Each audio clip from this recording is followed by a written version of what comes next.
Hello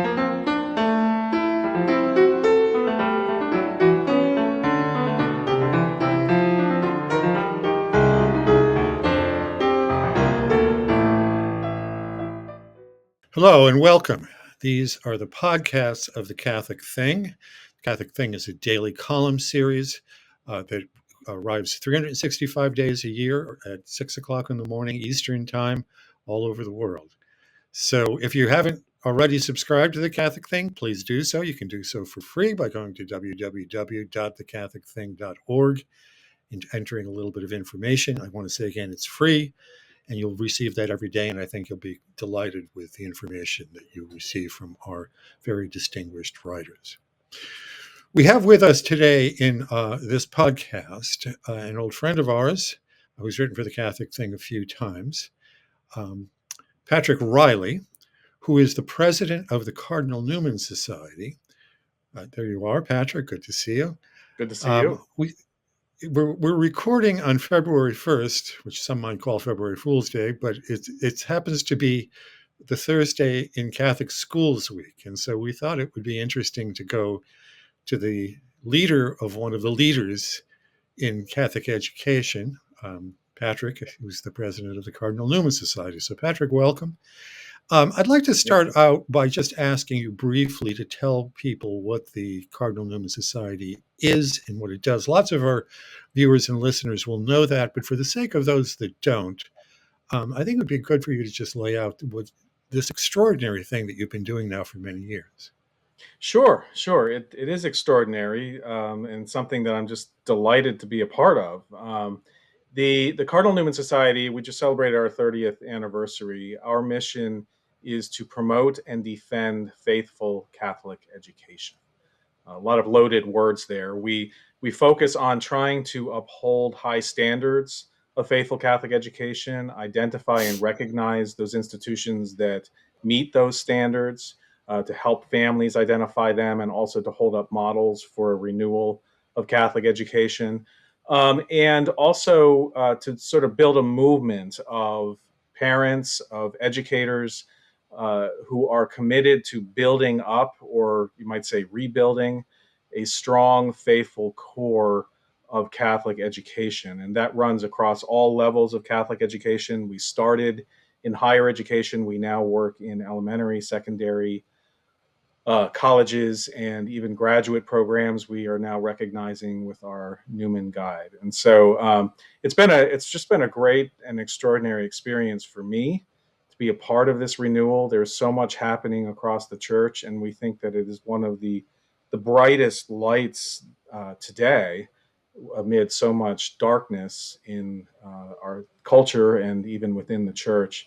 And so it's very exciting to be a part of something that really is moving forward quickly with a strong core, at least building up, of good, strong, faithful schools, colleges, graduate programs. Yeah, I think what you're doing is essential, and you, along with many collaborators, of course, and not only for the renewal of the church. I think that the world desperately needs Catholic education. That what has happened in education in general is such a tragedy, both on the side of religion and on the side of what you might just call reason, both faith and reason. But right. Let me ask you a question. Yeah, go ahead. I'm sorry. Sorry. Now, if I could just add, we took our inspiration in 1993 from St. John Paul II and his Ex Corde Ecclesiae. But John Paul II, of course, is known for launching this whole new evangelization. And he himself said that Catholic education holds pride of place within that new evangelization. The church has always said that Catholic education is key to the evangelization of the church. And so the renewal of the church, the renewal of culture, all come back to this renewal of Catholic education. And so that's why we think it's so very, very important. Why did your group pick the name Cardinal Newman Society? What was it particularly about Newman? I love Newman, and we've got a course on Newman at the Catholic Thing. But I'm curious, 30 years ago, why Newman of all of the possible choices? Well, Newman's vision for Catholic education outlined in his idea of a university, which is a classic work, often misunderstood, but very, very important argument for faithful Catholic higher education. And a lot of people aren't as aware in the United States of Newman's many, many years throughout his Catholic period after his conversion of being involved with elementary and secondary education, and his vision for that is equally as important. And so we draw on his vision for Catholic education. But I would also say, Newman was recently canonized, one of our most recently canonized saints.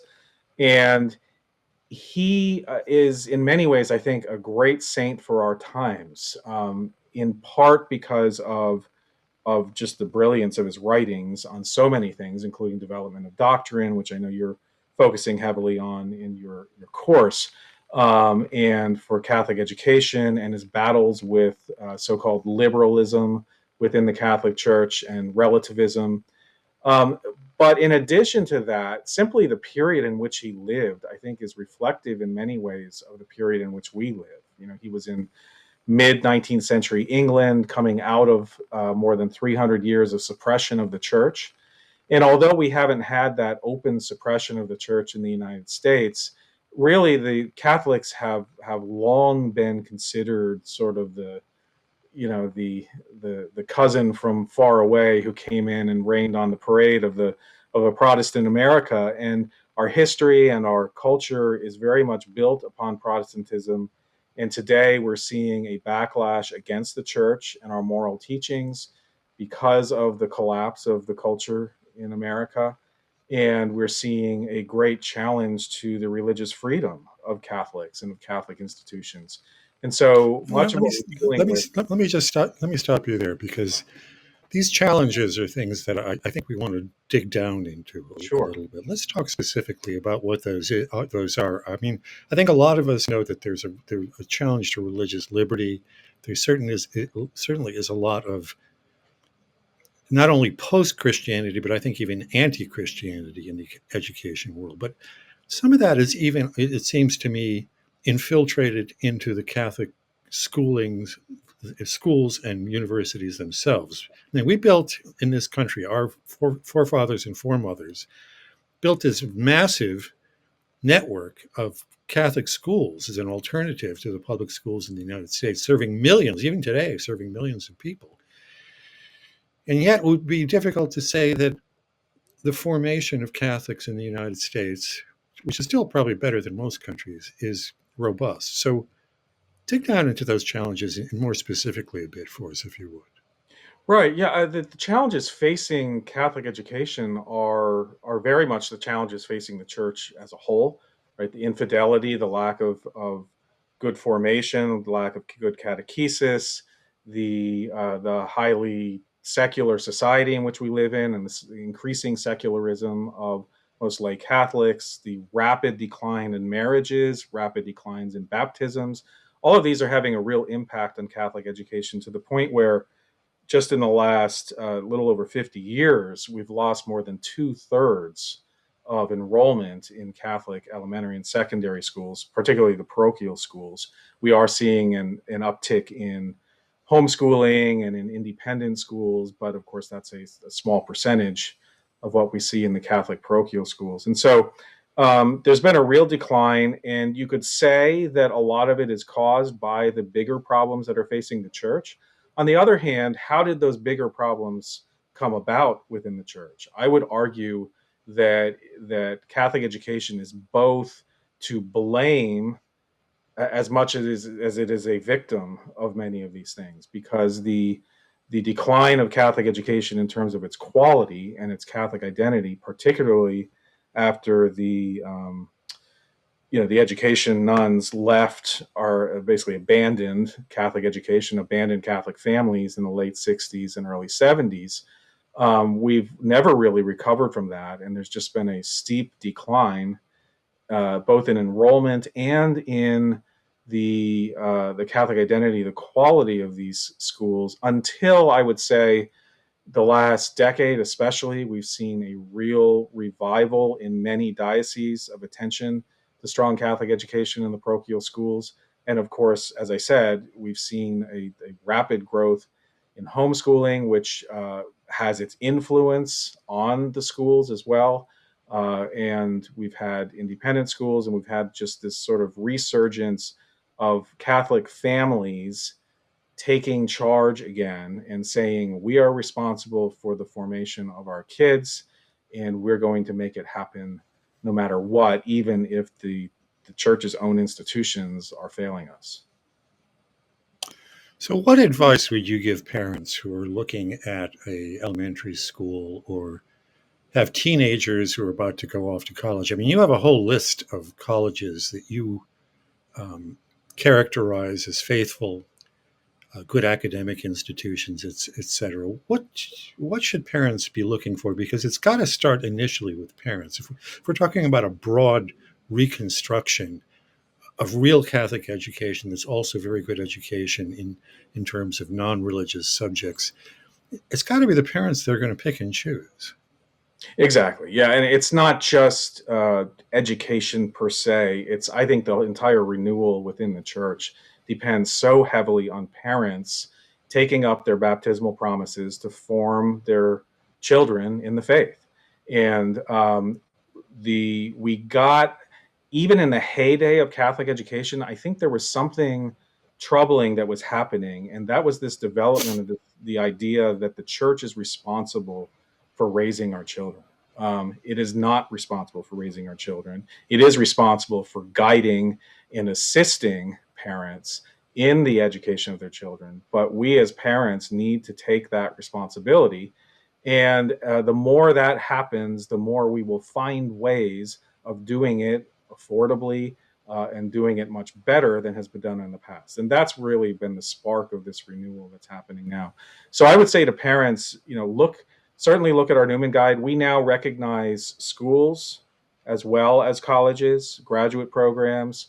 That's just starting, but we have a nice list already brewing, and we have a number of schools and graduate programs that have applied for recognition, and we're just going through the process with them. And so, we can certainly recommend good ones, but then look at those models and compare it to what is available to you within your communities. And if none of them provide what you need, then find ways within the home to form your young people in the faith. And that's not just catechesis, it's not just liturgy, it's understanding the world, understanding history, learning how to think and reason and to contemplate the things of God. It goes far beyond catechesis, even though that certainly is the heart of a good Catholic education. We're getting near the near the end of our time, so I want to ask you one last question. You've got a new program about Eucharistic education, which I think is quite interesting because if we believe, as Vatican II said, that the Eucharist is the source and summit of the faith and of our lives as Christians, the fact that so few Catholics, I mean, large majorities, if truth be told, in the United States and probably elsewhere, don't even know what the Eucharist Mhm. is a scandal. There's no other word for it, I think. So you've got this program in Eucharistic education. What is it, and what are you hoping that it will achieve? We have four pillars: Eucharistic literacy, meaning certain simply understanding literacy, but we're also promoting better Eucharistic devotion through holy hours, adoration. We're promoting stronger liturgies within Catholic education because people got this idea that young people don't want good reverent liturgy, and that's simply not the case.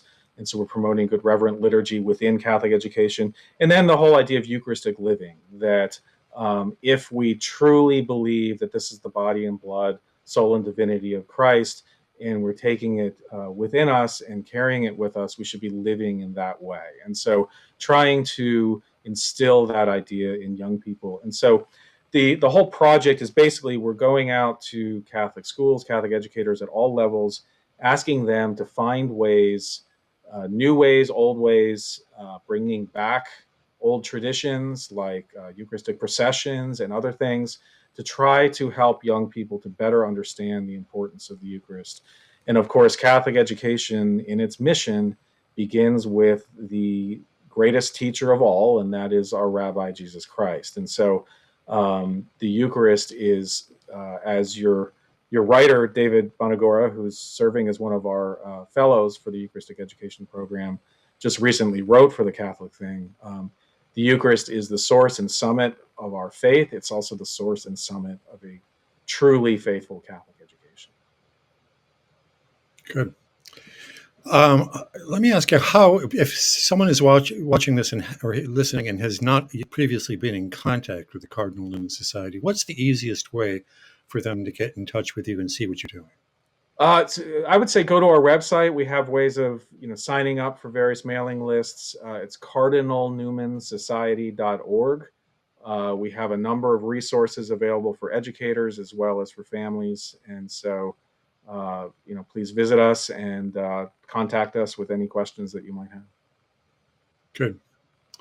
Well, thank you, Patrick, very much. I can't say enough. I think that what you're doing is among the few bright lights that I see in the church and the world these days. And if we are going to recover our civilization and our faith, it can only be through these authentic and creative means that you people are promoting in the Cardinal Newman Society. So thank you very much for Thank that you, work. Bob. And also thanks for being with us today. And thank you all who are watching and listening. This series of podcasts brought to you by the Catholic Thing is something that we try to do on a regular basis, usually weekly. So keep your eyes out for this again, and we'll look forward to seeing you again next time.